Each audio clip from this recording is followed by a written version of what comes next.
Assalamualaikum warahmatullahi wabarakatuh. Para hadirin sekalian, jamaah, bapak-bapak, dan ibu-ibu yang kesemuanya insya Allah dimuliakan Allah Subhanahu wa Ta'ala. Sekilas kita akan membicarakan masalah ilmu waris, ya, masalah ilmu waris, ya, atau yang kita dengar dengan ilmu faraid, ya. Hadirin sekalian, sebagaimana yang tadi saya katakan bahwasanya di kalangan umat Islam sudah sejak lama mengenal istilah warisan atau membagi waris.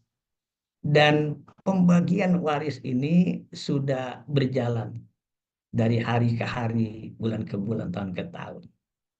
Semua sudah melaksanakan pembagian waris itu di antara keluarganya. Akan tetapi, hadirin sekalian, yang menjadi pertanyaan kita, sekaligus yang menjadi keprihatinan kita, apakah cara pembagian yang telah dilakukan itu telah sesuai atau tidak dengan ketentuan yang telah digariskan Allah Subhanahu wa Ta'ala dan sebagaimana yang diajarkan oleh Rasulullah Sallallahu Alaihi Wasallam. Pemirsa sekalian, berdasarkan pengalaman yang saya alami di lapangan, ya, terus terang bahwa kemampuan kebanyakan umat Islam itu masih sangat minim sekali di dalam masalah pembagian warisan ini. Kenapa itu bisa terjadi? Ini memang sangat bisa dimaklumi karena memang pelajaran ilmu waris itu masih, ya, masih sangat langka, dan masih sulit didapatkan. Bahkan kalau memang kita mau memperhatikan di masjid-masjid, di musola, dan di tempat-tempat majelis taklim, jarang sekali materi warisan ini disampaikan atau diadakan programnya. Sehingga apa yang terjadi ketika transaksi pembagian waris itu, banyak di antara keluarga muslim yang kaget. Bukan cuma kaget, tapi juga tidak mau menerima. Bukan cuma tidak mau menerima, tapi melawan. Melawan. Kadang-kadang pengalaman banyak di antara mereka yang kurang begitu akrab atau begitu senang dengan para ustadz yang menangani masalah warisan ini. Hadirin sekalian, sebenarnya, ya, sebenarnya kalau kita lihat ayat di dalam Al-Qur'an itu, kalau kita bicara masalah waris, ya, sangat mengerikan sekali. Sangat mengerikan sekali, ya, karena apa? Karena begitu besar, ya, ancaman Allah Subhanahu wa Ta'ala. Ancaman Allah yang sangat luar biasa. Itu kita bisa lihat di dalam surah An-Nisa, ya, dari ayat 11, ayat 12, ayat 13, dan ayat ke-14 surat An-Nisa. Surat yang keempat ini kita bisa lihat di sana dengan jelas.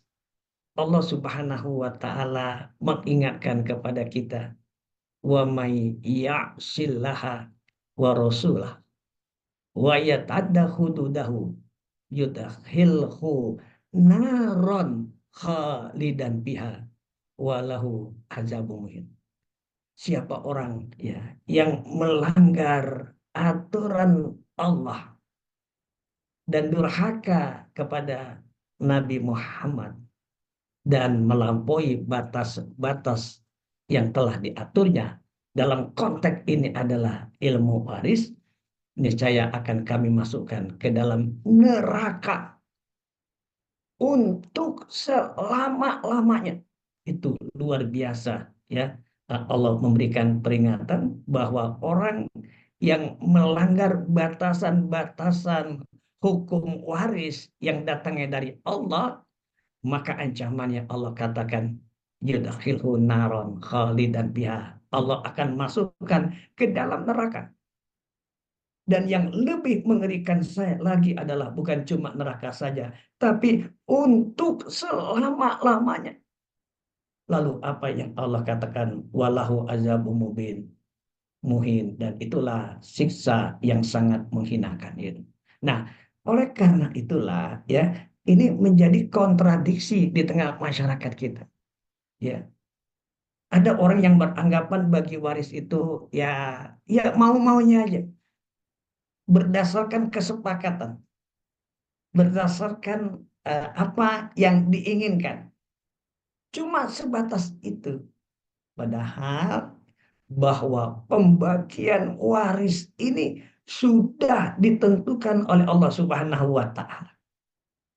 Kepada siapa yang berhak mendapatkan waris ya. Nanti dalam season yang kedua kita akan bicarakan ya. Kepada siapa saja yang berhak mendapatkan warisan ya. Ini biar tahu,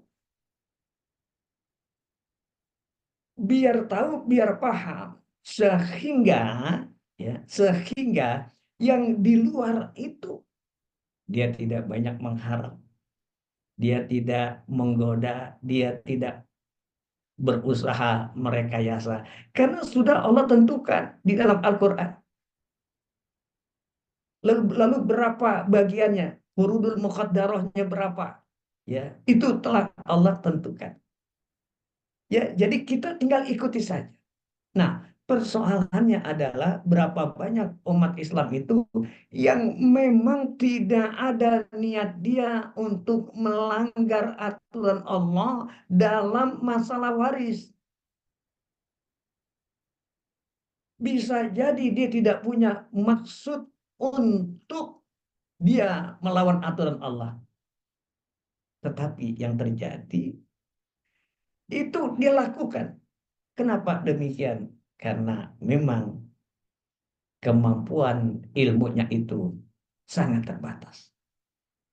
Oleh karena itulah menjadi kewajiban kewajiban bagi kita semua ya untuk mempelajari mempelajari ilmu waris. Bahkan dalam satu hadis dikatakan ta'allamul Quran, pelajarilah Al-Quran wa alimuha, dan ajarkanlah. Ya, mudah kita belajar Al-Quran, kita ajarkan. Wa ta'allamul faraid, dan belajarkan ilmu faraid wa alimuha, dan ajarkan kepada yang lain. Ilmu faraid paling tidak ada yang mewakili. Namun demikian yang perlu kita garis bawahi adalah ketika itu dalam pelaksanaannya, kalau dia muslim, dia beriman kepada Allah, maka tidak ada alasan sedikit pun untuk dia tidak membagi waris berdasarkan syariat yang datangnya dari Allah Subhanahu wa taala. Satu saja yang perlu saya ingatkan kepada kita semua ya. Kita semua, dan ini yang menjadi dasar dalam pembagian masalah warisan ini. Yang pertama adalah bahwasanya yang namanya harta, yang namanya kekayaan, yang namanya fasilitas hidup yang Allah berikan, yang Allah titipkan kepada seseorang itu. Ingat, ingat sekali lagi, apapun yang ada pada dirinya itu, sebesar apapun, sekaya apapun, kalau orang itu sudah meninggal dunia, Nah, ini kuncinya. Jadi kalau orang itu sudah meninggal dunia, ya, maka otomatis seluruh harta kekayaannya itu kembali kepada Allah. Ini yang perlu kita pegang dalam kita membicarakan masalah masalah warisan. Siapapun. Jadi udah nggak ada lagi kata ini milik kakek saya, ini milik ibu saya, bapak saya, nenek saya. Tidak ada lagi itu. Yang menjadi dasar adalah ketika seseorang itu masih dalam keadaan hidup, dia boleh memanage harta itu menurut apa yang diinginkan. Silakan, silakan saja. Selagi masih hidup. Dan ingat, ketika masih hidup, ya, yang punya waris tidak boleh membagi waris karena dia masih hidup. Karena syarat daripada orang yang membagi waris itu harus meninggal dulu atau mati dulu. Jadi ini yang perlu saya tekankan di awal pembicaraan kita dalam masalah waris adalah bahwa ketika seseorang itu meninggal dunia, maka muncul ketetapan Allah, inna lillahi wa inna ilaihi roji'un. Semua datang dari Allah dan kembali kepada Allah. Jadi semua harta, kekayaan yang tersimpan dimanapun, yang kelihatan atau cuma dalam bentuk surat, ketika orang itu meninggal dunia, maka semua kembali kepada Allah Subhanahu wa Ta'ala. Tapi kita lihat, kita perhatikan bagaimana luar biasanya Allah. Luar biasanya Allah kepada hamba-hambanya. Ya. Harta dari almarhum atau almarhumah itu memang betul diambil oleh Allah. Akan tetapi Allah maha baik, maha sayang.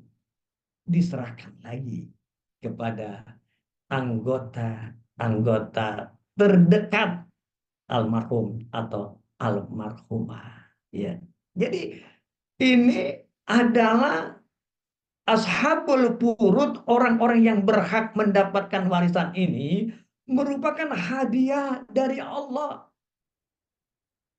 Kadang kita perhatikan bahwa harta itu dia sudah ada lebih dulu.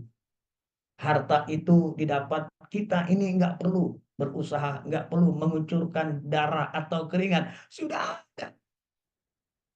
Nah, Allah baik. Ya, Allah baik kepada anggota keluarga terdekat almarhum atau almarhumah, lalu diserahkan lagi oleh Allah. Bagaimana Allah serahkan harta-harta itu, kekayaan almarhum dan almarhumah itu kepada orang-orang yang terdekat terlebih dahulu. Jadi nggak sembarang Allah serahkan. Itu sudah ada ketentuannya. Bukan cuma sekedar kepada siapa diberikan harta waris juga, tetapi juga hitungannya juga telah Allah tentukan. Sehingga apa? Sehingga kita ini tinggal ngebagi saja. Tinggal kita melaksanakan saja. Biar apa? Biar tenang, biar rukun. Kita bagi-bagi, ini hadiah dari Allah. Kenapa kita harus ribut? Kenapa terjadi keributan? Karena itu masih banyak di antara keluarga Muslim yang belum memahami apa dan mengapa tentang ilmu waris itu. Hadirin sekalian, jamaah yang berbahagia, oleh karena itulah mari kita kembali kepada syariat Islam. Kita mempelajari ilmu waris. Dan ini ilmu waris sangat penting. Sangat penting. Bagaimana mungkin ibadah kita bagus, tapi sayang kalau kita gagal dalam ilmu waris. bisa jadi kita menjadi orang yang celaka. Hadirin sekalian, mari sama-sama kita tingkatkan di samping kita belajar Al-Quran, ya. Kemudian juga kita belajar ilmu-ilmu yang lain. Juga jangan kita lupakan dengan ilmu faraid. Karena apa? Karena ini untuk menjaga keharmonisan keturunan kita. Ya, kita jaga dengan sebaik-baiknya. Dan tadi yang saya bilang di awal itu, banyak sekali di antara keluarga Muslim yang salah dan keliru dalam pembagian waris. Ya, misalkan saja nih, ya, misalkan saja, ya, saya mengumpamakan kejadian yang terjadi, yang sering saya alami adalah harta satu keluarga, suami dan istri, atau bapak dan ibu, itu bercampur satu dengan lainnya. Itu merupakan satu kesalahan di dalam masalah pembagian waris ini. Yang benar secara syariat adalah harta bapak sendiri, harta ibu sendiri, harta suami sendiri, harta istri sendiri. Jadi masing-masing. Sehingga apa? Dikatakan demikian. Itu karena satu dengan lainnya saling mewariskan. Walakum nisfu ma taraka azwajukum illam yakul lahunna walad. Fa in kana lahunna walad falakumur rubuh. Jadi yang namanya suami, dia berhak mendapatkan warisan dari istrinya. Berapa? Ya, berapa? Separuh. Jadi kalau istri itu meninggal, suami dapat separuh. Ya, dapat separuh gitu. Kalau tidak punya anak si istri itu, cuma separuh. Akan tetapi, kalau istri itu punya anak, ya kan bisa aja, ya isi sambung misalkan, atau dia lebih nikah lebih dulu dengan suami yang lain, ya, lalu punya anak, ya. Kalau ini punya anak, maka suami mendapatkan 1/4. Jadi berbeda. Nah, itu menggambarkan begitu pula sebaliknya. Kalau memang suami yang meninggal, ini kan kita kadang-kadang sering kali kepikiran kalau suami meninggal, otomatis harta itu milik istrinya semua. Enggak seperti itu dalam syariat Islam. Apa kata Allah? Wallahu rubu'u mimma taraktum illam yakul lakum walad. Nah, si istri itu akan mendapatkan 1/4 harta suaminya. Jadi bukan semua, 1/4. Apabila Pak Elam yakul lakum walad, kalau suami itu enggak punya anak, falahun nasumunu, maka istri itu akan mendapatkan 1/8 dari harta suaminya. Jadi ini suami istri, bapak dan ibu saling mewariskan. Jadi warisan itu tidak menjadi satu. Akhirnya apa? Kalau warisan itu menjadi satu, yang terjadi selanjutnya adalah membagi waris itu berlama-lama, nunggu dua-duanya meninggal dunia terlebih dahulu. Akhirnya apa? Akhirnya menjadi rancu.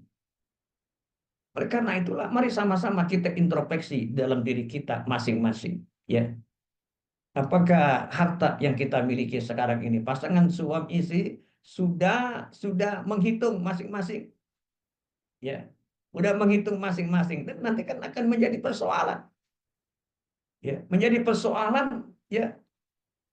Saya ingin umpamakan saja, saya variasikan dengan contoh-contoh. Ada seorang suami, dia bekerja, istrinya nggak kerja di rumah. Suami yang nyari duit, tiba-tiba suami ini membelikan mobil. Lalu mobilnya itu atas nama istrinya.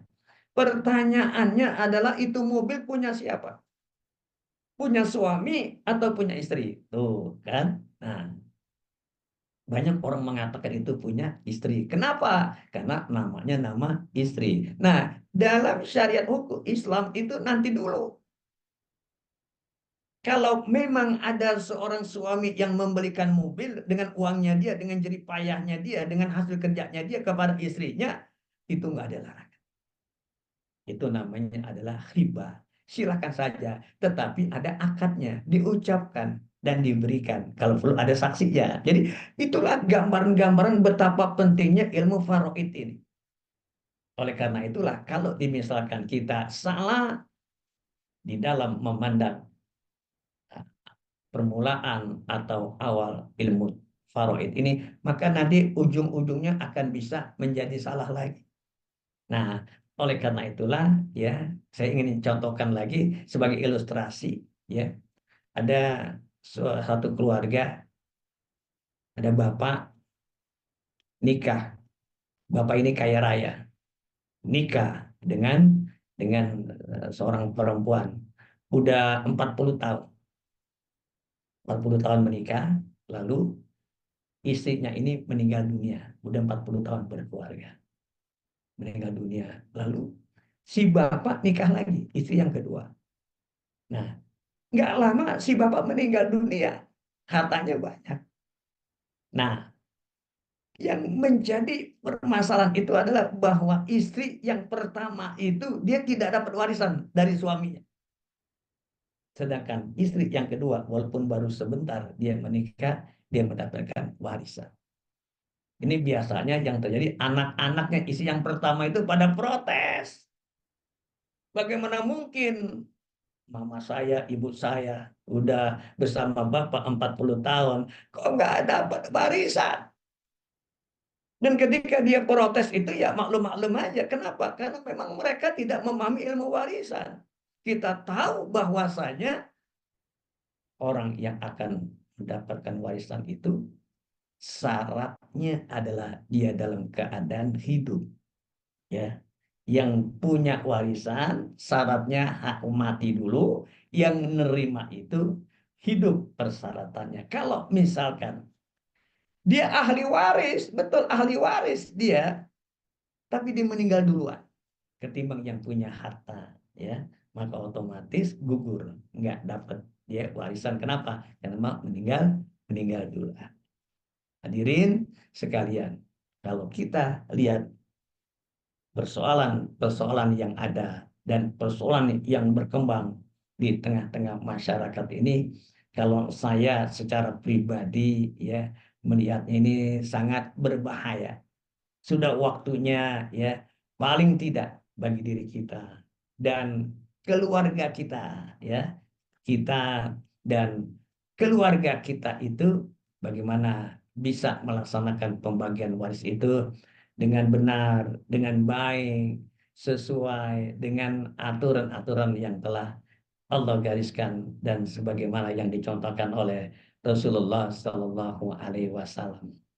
Hadirin sekalian jamaah, masih banyak lagi contoh-contoh lain. Tetapi ini baru di awal bahwasanya kita meyakinkan belajar ilmu faraid ini adalah satu kebutuhan. Satu kebutuhan. Agar apa? Agar kita terhindar dari sesuatu yang ujung-ujungnya akan melanggar aturan Allah Subhanahu wa taala. Dan ketika kita melanggar aturan-aturan Allah, maka sanksinya luar biasa. Sanksinya luar biasa ya. Jadi kalau kita punya dosa, nanti kalau seseorang itu dimasukkan ke dalam neraka, dia bisa dicuci dulu dan akhirnya nanti dia bisa masuk ke dalam surga. Tetapi orang yang melanggar aturan-aturan Allah dalam masalah pembagian waris ini, dia akan tetap terus di neraka untuk selama-lamanya, dan bagi dia adalah siksa yang sangat menghindarkan. Oleh karena itulah, hadirin sekalian jamaah, mari sama-sama kita berhati-hati. Kalau memang kita ingin membagi waris, sekarang ini kita belum tahu ilmunya, belum tahu bagaimana caranya, maka jangan segan-segan kita tanyakan kepada orang yang kita anggap mampu untuk menyelesaikan persoalan waris ini. Hadirin sekalian, inilah di awal kajian ini saya sampaikan, dan insya Allah nanti akan berkembang, akan ada tanya jawabnya, dipersilakan saja. Untuk itu kami kembalikan kepada Ahina Abdul Hakim. Ya. Jazakallah khair Ustadz Oma atas pemaparan materinya di pertemuan pertama kita ya, yaitu terkait dengan dasar-dasar ilmu waris. Dan Masya Allah, tadi Ustadz Oma juga sudah mengingatkan kita di surat An-Nisa dari ayat 11 sampai dengan 14, khususnya di ayat ke-14-nya ya, bahwa itulah batas-batasnya. Ya, semoga menjadi pengingat buat kita bahwa ilmu waris ini menjadi semakin langka, tapi harus kemudian dipahami, mungkin tidak harus jadi yang ahlinya, tapi jadi sadar dan paham, karena batas-batas ini seperti di surat An-Nisa ayat ke-14 disampaikan, barang siapa yang mendurhakai Allah dan Rasulnya dan melanggar batas-batas hukumnya, niscaya Allah akan memasukkannya ke dalam api neraka yang tadi sudah disampaikan, dia kekal di dalamnya dan menjadi azab yang menghinakan. Ini sudah ada beberapa pertanyaan. Sebelum bertanya, ada ini dulu sedikit video dokumentasi mengenai kegiatan penyaluran Lasas Tiandaka. Boleh? Untuk videonya saya coba bantu tampilkan ya.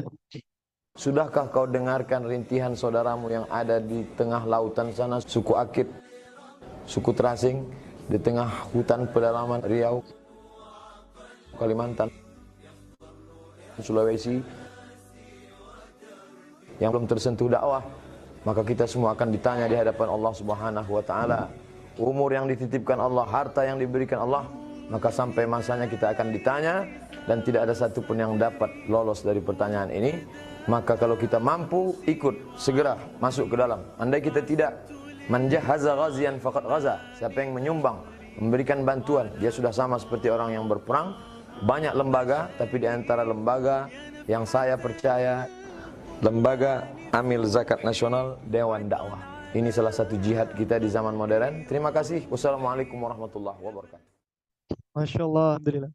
Itu sedikit testimoni dari Ustadz Abdul Somad terkait dengan program reguler kita, program utama kita, yaitu dakwah pedalaman.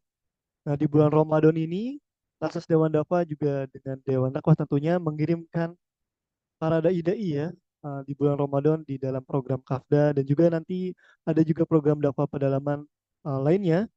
Nah, buat Bapak Ibu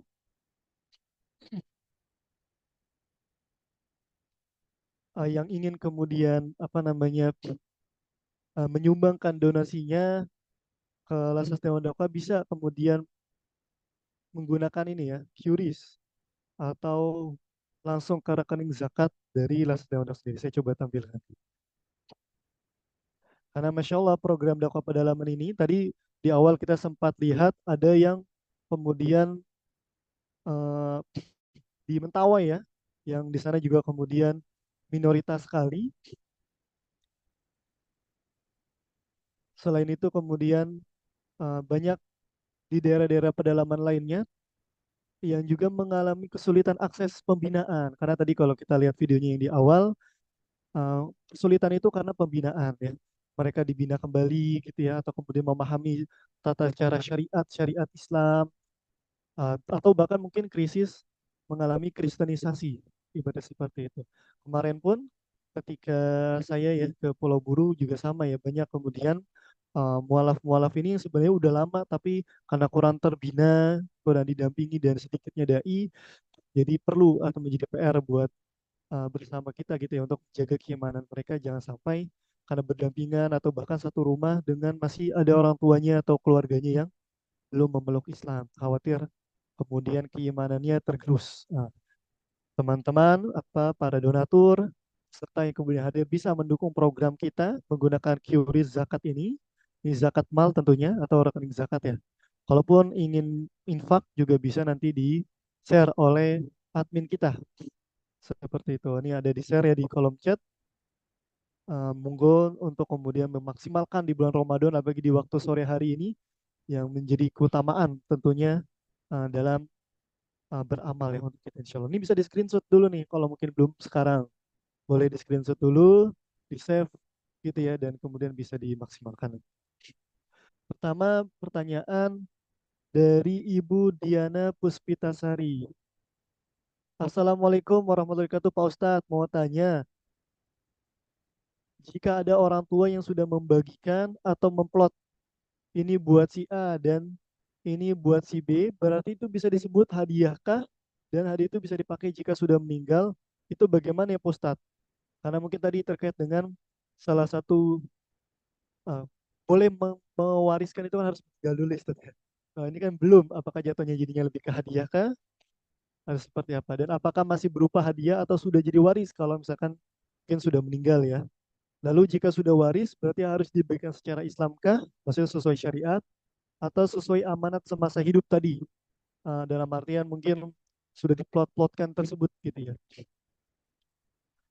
Lalu yang kedua, pertanyaan kedua dari Ibu Diana Puspitasari juga, hadiah yang sudah diberikan oleh orang tua kepada anaknya, apakah itu hadiah dan apakah itu bisa diungkit sebagai warisan? Mungkin ketika maksudnya udah dibagikan semasa hidup gitu ya, sudah dibagikan semasa hidup, ini hadiah buat kalian-kalian, tapi ketika kemudian meninggal, apakah yang sudah dibagikan ini malah diungkit-ungkit sebagai bagian dari waris? Mungkin seperti itu. Jadi yang pertama terkait dengan pembagian ini, masuknya hadiah atau seperti apa kalau masih hidup, dan kalaupun sudah meninggal bagaimana perhitungannya, kurang lebih seperti itu Ustaz Afwan.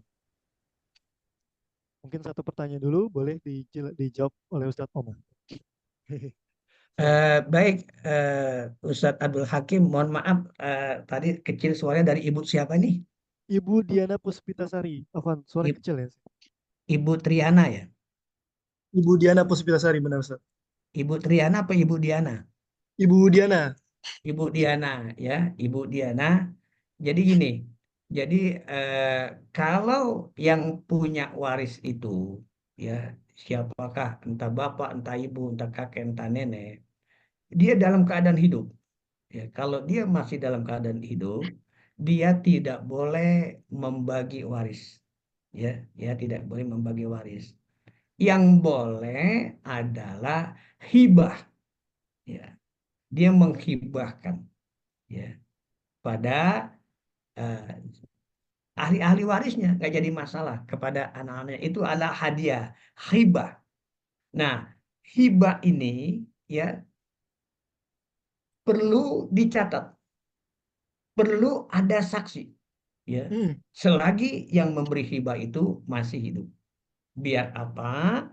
Biar di kemudian hari, sebagaimana yang tadi ditanyakan, nanti diungkit-ungkit. Nah, itu untuk menjaga hal-hal yang semacam itu, ketika yang punya waris itu menghibahkan kepada orang lain, termasuk kepada ahli warisnya, maka hendaklah diketahui oleh orang lain.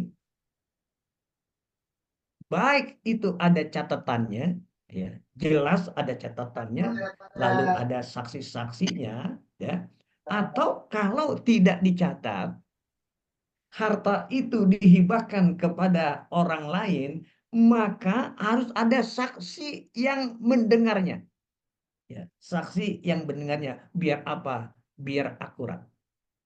Jadi kesimpulannya adalah ketika orang yang punya harta itu masih hidup, dia boleh membagi, menghibahkan kepada siapa saja. Itu memang hak yang punya waris, ya. Tapi ingat, ketika orang itu sudah meninggal, maka yang berlaku adalah waris, waris, ya. Oleh karena itulah bagaimana pembagian hibah ini, entah itu tadi katanya hadiah, ya, nggak jadi masalah. Tapi kalau hadiah itu berarti hibah atau bukan? Kalau memang itu hibah, harus ada bukti-bukti yang kuat. Agar apa? Agar tidak menjadi masalah di kemudian hari. Kira-kira begitu, Bu Diana. Bagaimana Bu Diana? Cukup jelas ya insya Allah.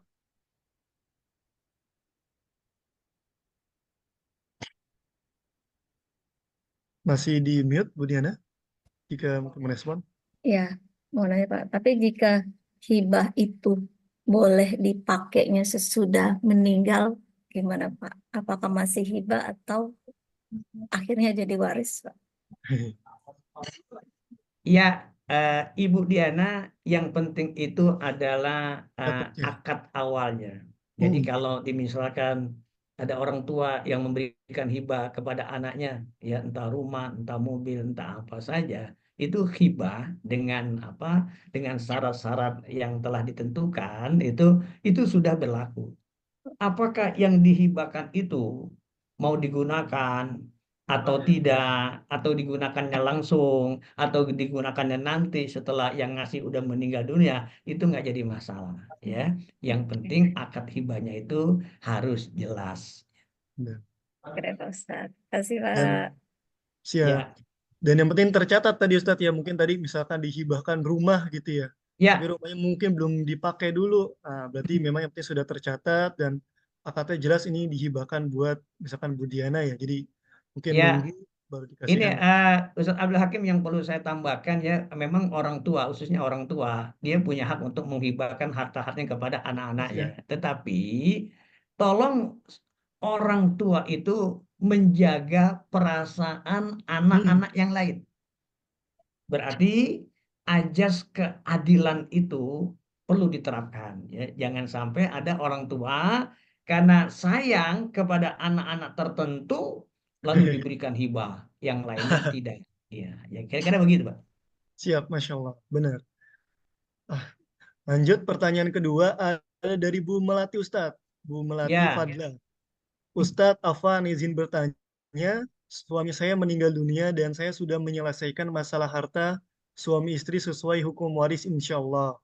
Termasuk diantaranya 2 kendaraan motor hasil usaha bersama kami. Yang pertama bernilai X dan yang kedua bernilai 2X. Namun 1 bulan setelahnya ada teman dekat suami saya yang menghubungi bahwa suami saya pernah berpesan di grup sebuah yayasan bahwa akan mewakafkan motor pertama kami. Dan kalau saya ingat-ingat, apa yang dikatakan itu betul adanya. Saya dan suami pernah sepakat untuk mewakafkan motor kami sekitar bulan November 2022. Tapi sayangnya saat saya membagi waris tersebut, saya benar-benar terlupa. Jadi udah terbagi duluan sebelum mewakafkan. Dalam kondisi benar-benar terlupa, suami Mela dari Ibu Mela tadi pernah bilang juga ke ibu beliau sekitar bulan April 2023 bahwa mau memberikan motor pertama kami objek yang sama untuk keperluan ayah ibunya. Tapi belum jadi dilaksanakan karena motor tersebut dipakai saya dulu untuk keperluan mobile selama beliau sakit. Harta semua sudah dibagikan, namun bagaimana dengan akadnya? Harta semua sudah dibagikan, namun bagaimana dengan akad yang sudah dikatakan suami saya untuk yayasan, dan bagaimana status hukumnya, dan bagaimana masukan dari Ustadz agar saya tetap bisa menjalankan mungkin wasiat wakafnya sebelumnya ya. Seperti itu Ustadz Afwan. ya, baik. Memang itu, memang orang tua yang bijaksana itu bukan cuma berkisar tentang warisan kepada anak-anaknya, tapi juga ya, tapi juga bagaimana dia bukan cuma hibah juga, tapi ada wasiat. Ya, wasiatnya apa? Ya tadi berupa ya kalau nanti saya meninggal ya, tolong harta saya diwakafkan untuk sebuah yayasan, untuk masjid dan lain-lain sebagainya. Tapi persoalannya inilah masalah kita bersama, Hmm. tanpa kita menyalahkan atau kita tanpa kita mencari siapa yang salah, tapi inilah masalah kita ketika memberikan wasiat atau memberikan wakaf. Orang yang punya harta itu sayang tidak ada tulisannya, tidak ada bukti-bukti yang kuat. Nah, ini yang menjadi persoalan. Akhirnya apa? Akhirnya yang harusnya melaksanakan wasiat itu atau memberikan wakaf itu kan nggak tahu akhirnya. Hmm. Dan seperti yang Ibu Melati alami, setelah dibagi warisnya baru tahu belakangan. Nah, ini kan menjadi persoalan yang sangat besar jadinya. Oleh karena itulah kalau diminta kepada saya bagaimana solusinya, yang pertama adalah bagaimana anggota keluarga, terutama orang-orang yang sudah mendapatkan warisan itu berkumpul, bermusyawarah, ya, bermusyawarah lalu datangkan orang yang mengaku mendapatkan pesan bahwa kendaraan ini untuk diwakafkan. Jadi ajas musyawarah saja. Nanti sambil dicarikan jalan keluarnya. Karena apa? Karena Allah tidak akan menguji manusia di luar batas kemampuannya. Nah, setelah itu ya berdasarkan kemampuan yang ada itulah yang kita lakukan. Dan nggak jauh lah kita harus banyak beristighfar kepada Allah Subhanahu wa taala. Jadi kuncinya kan musyawarah, kumpulkan saudara-saudara kita yang menerima waris. Ini ada persoalan nih. Ya, nanti bagaimana tergantung perkembangan daripada hasil musyawarah tersebut. Demikian ya, Ibu Melati. Seperti itu. Mungkin Bu Pak Melati Ustadz mau ingin nanya, boleh gak Pak Ustadz? Saya mau Gimana? bertanya. Saya mau siapa bertanya ini? langsung Oh, bisa? Bu Nita. Tapi Ya. sebentar dulu Bu Nita, Afwan. Bu Melati bagaimana, cukup jelaskah pertanyaannya tadi? Terjawab ya. Jika dibuktikan apa namanya secara tertulis di chat WhatsApp, bagaimana saat yang tadi mungkin terkait buktinya hanya lewat chat aja, mungkin sebagai penguat ketika musyawarah aja gitu ya Ustadz ya? Ya, jadi saksi itu kan paling tidak ada dua lah saksi Hmm, itu ya. Kalau memang tidak ya harus ada yang tertulis, tercatat. Itu kan otentik bukti-buktinya kan gitu kan. lebih baik benar. Sama misalkan kita di kuburan mengatakan kepada jamaah kalau ada utang piutang dengan almarhum hubungi saya ya. Nanti orang banyak yang ngaku-ngaku. Nah, kan jadi persoalan kita. Mau nggak percaya, bisa jadi benar. Mau benar, tapi nggak ada buktinya. Jadi, Iya, untuk ini pelajaran bagi kita ke depannya, bagaimana segala wasiat atau wakaf itu sebaiknya tertulis tercatat. dan ada saksinya. Masya Allah. PR buat kita bersama ya. Afwan, mungkin cukup. Bu Melati juga terima kasih Ustadz. Jazakumullah khairan katsiran. Boleh Bu Nita tadi ingin bertanya? Oh ya Pak Ustadz, Assalamualaikum warahmatullahi wabarakatuh Pak Ustadz. Waalaikumsalam Waalaikumsalam warahmatullahi warahmatullahi wabarakatuh. wabarakatuh. Saya mau bertanya Pak Ustadz. Saya Ya, punya mertua. Mertua saya udah meninggal. Tapi Hmm, mertua saya itu jadi menikah 2 kali. Yang pertama istrinya meninggal, terus hmm, menikah lagi kan sama istri yang kedua. Nah, istri yang kedua ini punya anak dari suami yang pertama gitu, Pak Ustadz. ya, Ya, terus kemudian sekarang dua-duanya sudah meninggal. Yang saya ingin tanyakan, kewajiban suami saya ini kan sebagai anaknya ya, ya, itu tentang waris ke ibu sambung anaknya itu nggak ada omongan apa-apa, bagaimana ya, Pak Ustadz? ya.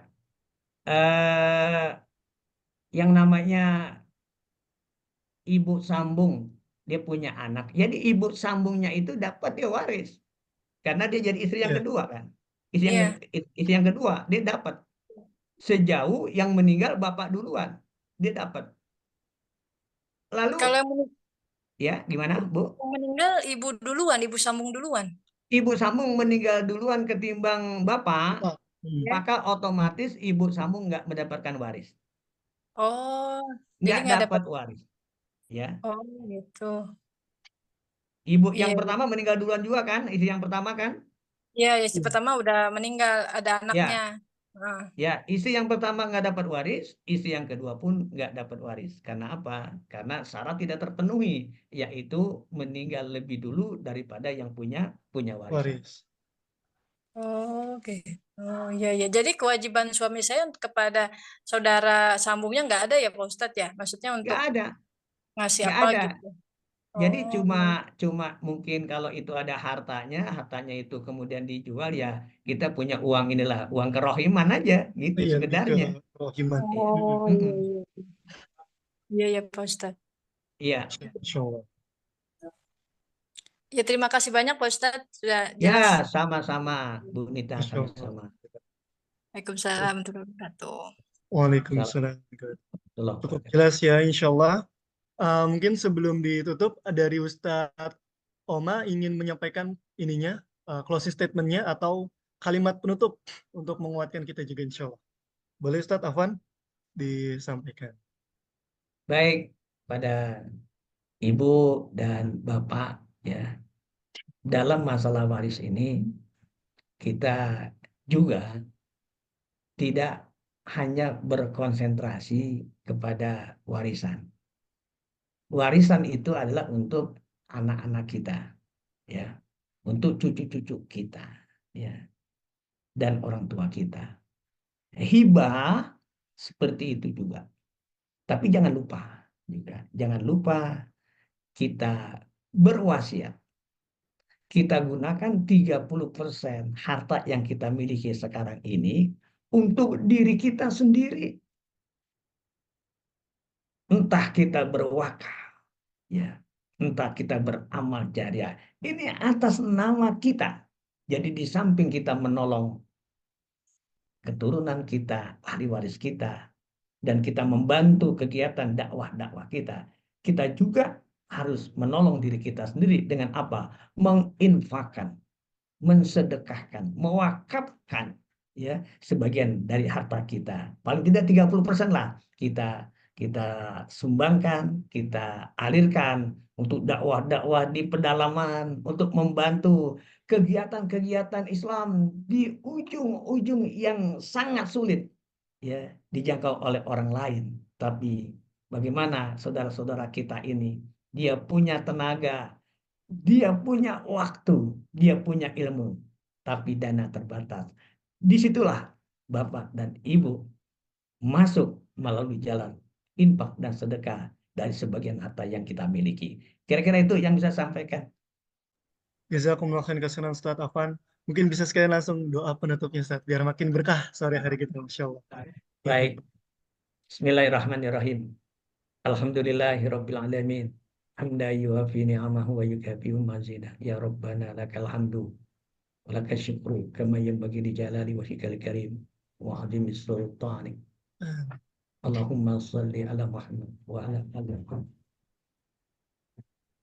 Ya Allah, ya Tuhan kami, pada sore hari ini kami bersimpuh di hadapan-Mu, ya Allah, mengakui dan menyadari begitu banyak dosa dan kesalahan kami. Begitu banyak perintah-Mu yang kami langgar, dan sebaliknya begitu banyak larangan yang justru kami lakukan. Untuk itu kami bermohon kepadamu ya Allah, jangan Engkau cabut umur kami ya Allah, dikala kami masih bersimpuh dengan dosa dan kesalahan itu. Ya Allah, ya Tuhan kami, pada sore hari ini kami teringat kepada kedua orang tua kami. Ada yang masih hidup, ada satu yang sudah meninggal dunia, atau dua-duanya meninggal dunia. Kami sebagai anak-anaknya merasa banyak salah dan dosa kepada beliau-beliau. Kami disuruh pernah membangkang, kami pernah berkata kasar, bahkan kami pernah berbuat jahat kepada orang tua kami. Untuk itulah ya Allah, di sore hari ini, di saat Ramadan, di saat kami melaksanakan ibadah puasa, kami bermohon kepadamu ya Allah, ampunilah dosa dan kesalahan kedua orang tua kami. Lapangkan alam kuburnya ya Allah, terimalah amal ibadahnya dan ampuni segala dosa dan kesalahannya. Ya Allah, ya Tuhan kami, jadikanlah harta kami ya Allah, pangkat kami ya Allah, fasilitas hidup yang Engkau berikan kepada kami akan menjadi harta yang berkah, harta yang bermanfaat bagi diri kami dan orang banyak. Harta yang kelak menjadi perantara agar kami bisa selamat di alam akhirat nanti. Rabbana la tu'akhidna in nasina aw akhtana. Rabbana wala tahmil alaina isran kama hamaltahu alal ladzina min qablina. Rabbana wala tuhammilna ma la taqata lana bi. Wa'fu 'anna waghfir lana warhamna anta maulana fansurna 'alal qaumil kafirin. Rabbana atina fid dunya hasanah wa fil akhirati hasanah wa qina azabannar. Subhana rabbika rabbil izzati amma yasifun wa salamun alal mursalin walhamdulillahi rabbil alamin. Wassalamualaikum warahmatullahi wabarakatuh. Waalaikumsalam warahmatullahi wabarakatuh.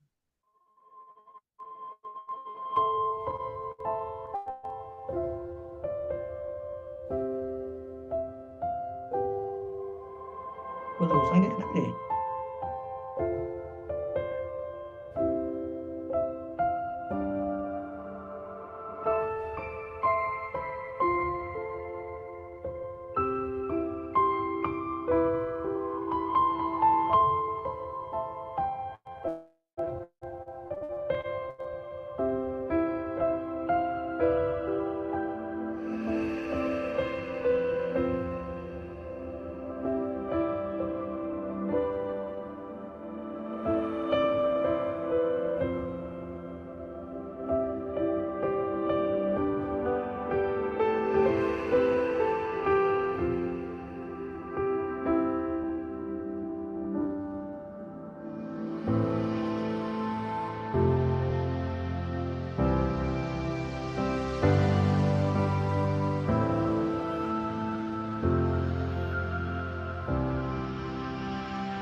Taman Dusun Ngoyo lebih kurang 60 kilo atau dalam waktu 7 jam.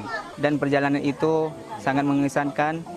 Di sana terdapat banyak lumpur-lumpur, becek, dan banyak juga batu-batu yang ada di jalan di sana. Pernah terjadi pembunuhan di tetangga kampung, namun mereka tetap semangat dalam belajar di sini. Barang-barang kita sering hilang, terutama kita waktu jemur gitu. Di sarung 6 tinggal 1. Mereka sudah mulai ceria ya, sudah mulai ngaji, sudah mulai ketawa-ketawa, bahkan mulai semangat kembali insya Allah. Pada tahun 86 kita buat Yayasan Al-Ma'hadul Islami, pesantren pertanian ini, atas restu Allah Yarham Muhammad Natsir, Ketua Dewan Dakwah Pusat. Ketika anak-anak belajar, yaitu nggak ada lampu dan susah untuk beli buku dan alat tulis lainnya, kemudian yaitu sinyal untuk komunikasi, yaitu juga nggak ada di sini.